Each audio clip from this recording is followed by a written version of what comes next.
చూడండి మెంతెం కూర ఎంత బాగా వచ్చిందో.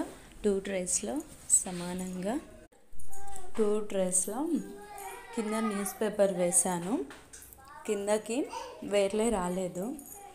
చూడండి, హోల్స్ ఉన్నా లేకపోయినా రిజల్ట్ మాత్రం ఒకే విధంగా వచ్చింది.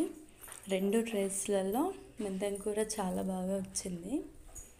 ఇప్పుడు పప్పు కోసం మెంతెం కూర కట్ చేస్తున్నాను, పచ్చడి కోసం మెంతెం కూర కట్ చేస్తున్నాను. చిన్న మెంతెం చాలా చక్కగా వచ్చింది కదా. ఇలాంటి మరెన్నో వీడియోస్ కోసం like, subscribe my channel. Support చేయండి, సబ్స్క్రైబ్ చేయండి, లైక్, కామెంట్. ఈ వీడియో మీకు ఎలా అనిపించిందో కామెంట్ చేయండి.